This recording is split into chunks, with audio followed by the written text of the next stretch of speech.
एक समय की बात है, हिमालय की तलहटी में पक्षियों का एक बड़ा झुंड रहता था।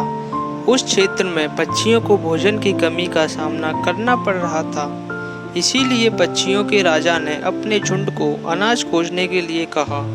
पक्षियों के राजा ने कहा कि मेरे प्यारे पक्षियों, मैं तुमसे एक एहसान मांगने के लिए आगे आया हूँ। हम भोजन की कमी का सामना कर रहे हैं। बाहर जाओ और अनाज की तलाश करो।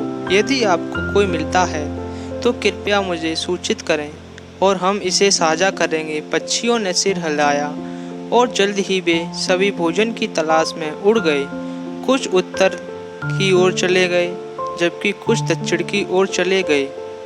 झुंड में से एक पक्षी थोड़ी दूर उड़कर एक सड़क पर आ गया। वह सड़क अनाज से लदी गाड़ियों से गुजरने में व्यस्त थी। जब गाड़ियां सड़क से गुजर रही थीं, तो उसने देखा कि उनमें से कुछ अनाज गिर रहा है। भोजन की लालसा उस पर हावी हो गई। भगवान, यहाँ बहुत सारा खाना है। अगर मैं अपने दोस्तों को इसके बारे में बताऊंगा तो वे जल्द ही यहाँ आएंगे और मुझे सारा अनाज उनके साथ बांटना होगा। लालची पक्षी ने सोचा और अपने झुंड में वापस उड़ गया।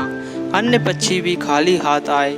जब राजा ने उससे पूछताछ की तो स्वार्थी पक्षी ने उत्तर दिया, जब मैं भोजन की तलाश कर रहा था तो मैं एक सड़क पर आया जहाँ से गाड़ियाँ गुजर रही थी।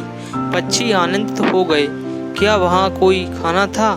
एक पक्षी ने पूछा। स्वार्थी पक्षी ने जवाब दिया, हाँ, वहाँ खाना था, लेकिन इतनी सारी गाड़ियाँ भागते हुए हमारे लिए कोशिश करना भी असंभव होगा। झुंड निराश हो गया और पक्षियों में से एक ने कहा, हम वहाँ नहीं जा सकते, यह हमारी जान जोखिम में डालने लायक नहीं है। अन्य पक्षियों ने सहमति से सिर हिलाया। उधर लालची पक्षी उसके झूठ का काम देखकर बहुत खुश हुआ। उसके बाद वह हर दिन चुपचाप उस सड़क पर उड़ जाता और भरपेट खाना खाता। कुछ ही समय बाद स्वार्थी पक्षी मोटा हो गया और अन्य पक्षियों को उस पर संदेह हो गया। उन्होंने राजा को अपना संदेह बताया।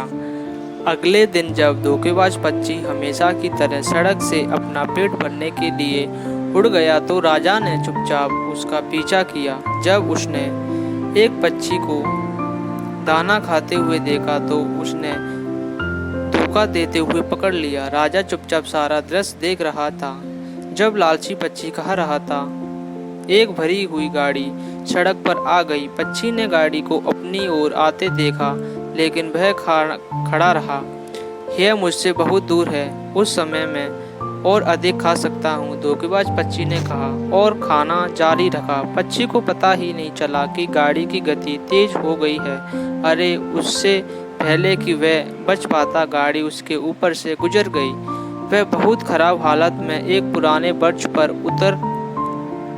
जब राजा उसके पास गया तो लज्जित होकर स्वार्थी पक्षी बोला, महाराज, मुझे बहुत दुख हो रहा है। माफ़ी मांगते ही उनकी मौत हो गई। राजा झुंड के पास लौट आया और उसने जो कुछ देखा, जो कि उस लालची पक्षी के साथ हुआ, उसने वो सब बताया। अंत में उन्होंने कहा, मुझे आशा है कि आप सभी समझेंगे कि लालच किसी को भी अपने विनाश की ओर ले जा सकती है। लालच बुरी बला है, स्वार्थी व्यक्ति को अपने ही विनाश की ओर ले जा सकती है। इसीलिए हमें कभी भी झूठ नहीं बोलना चाहिए। चीज़ों को साझा करने के अपने प्रियजनों को देखभाल करनी चाहिए।